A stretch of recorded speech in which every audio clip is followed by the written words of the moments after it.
Last week we heard from Romans, Paul making an argument about Adam sort of breaking everything about humanity and separating people from God, and then Jesus coming along in his death and resurrection and putting it all back together in reconciliation.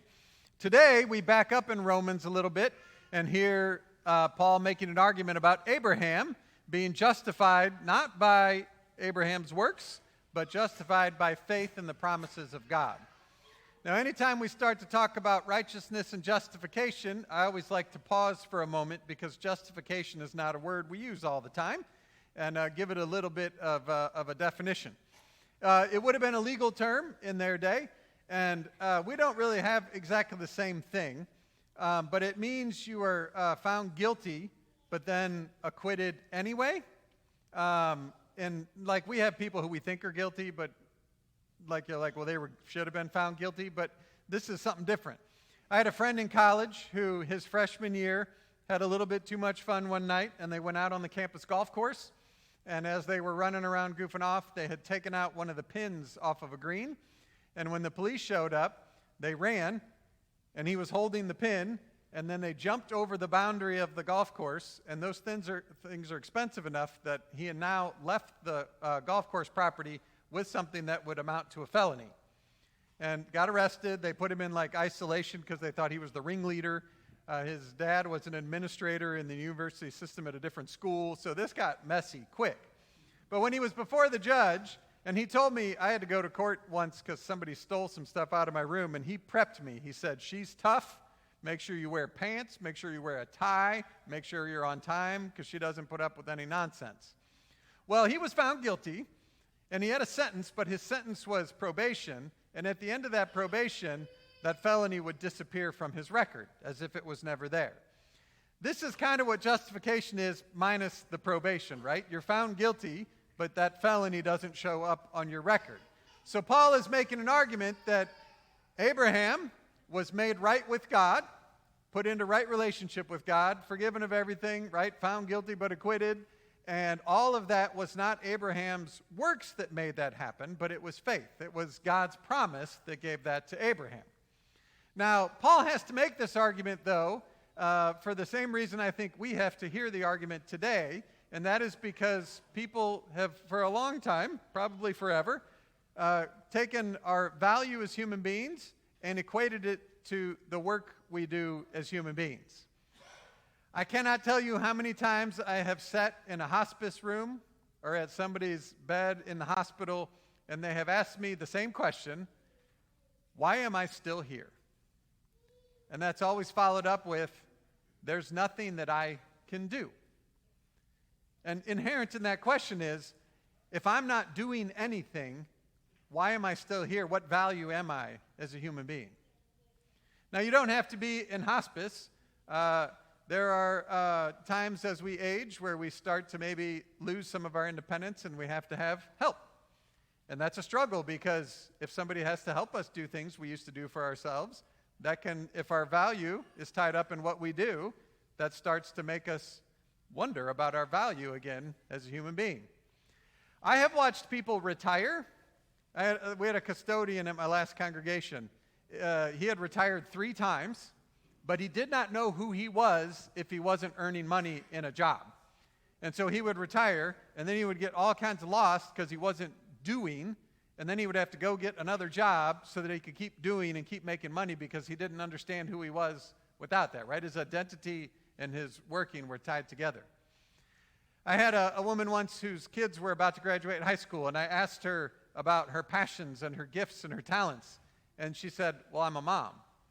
And I said, I understand that, but you're more than a mom.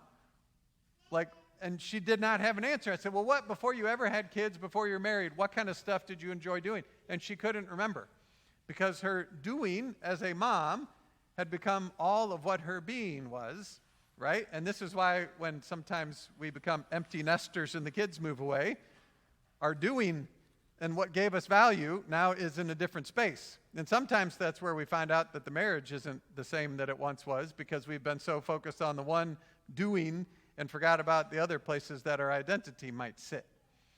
If you back up a little bit further, right, we look at 17 and 18-year-olds and we ask them, well, what are you going to do?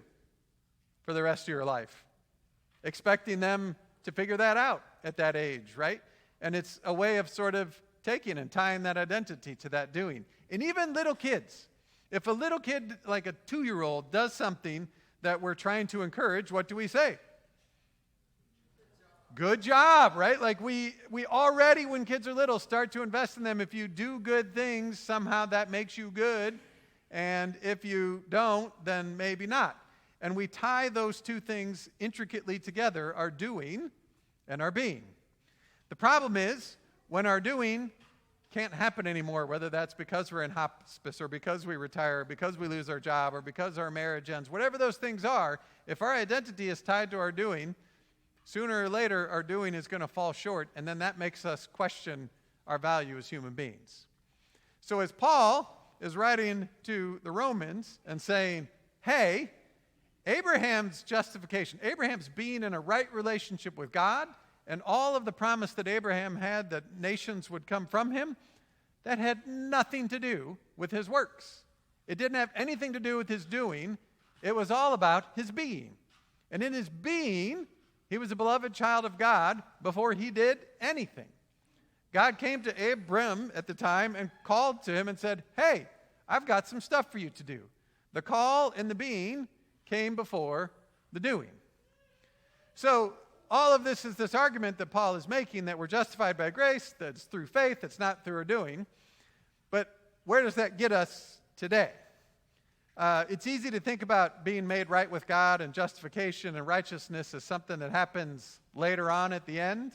Like when Jesus comes back and the resurrection of everybody, then that's when these things happen. But Paul is very much about the present day. So Paul, in part, is saying that we are justified right now. Jesus has already died and been raised. We've already been given a gift of new life. In these waters of baptism, we have an identity, and we're called into vocations. So what does that mean for justification now? Like, what does that look like that we're made right with God? And I don't know that I have a great answer to that question, but we're going to try. As Lutherans, we have an understanding that of vocation. And a vocation is not exactly the same as a career, but a vocation is about doing. Luther talks about marriage as a vocation, talks about parenting as a vocation, talks about being a child as a vocation. And yes, the work we do in the world might be a vocation. And so with all of that, what Paul is really saying is that our being comes first and our doing follows, because in these waters of baptism we are called and claimed as beloved children of God. But then there's doing that follows. The doing isn't what makes us right with God. It's that we're freed from tying our being and our doing together so that we can go and do, understanding that already from the beginning we are beloved children of God. That's the starting point. That never changes. In Jesus' death and resurrection, God has gathered us all up and said, I've got you. You're mine. Now go get to work. So that the being and the doing are connected, but the being comes first and the doing follows.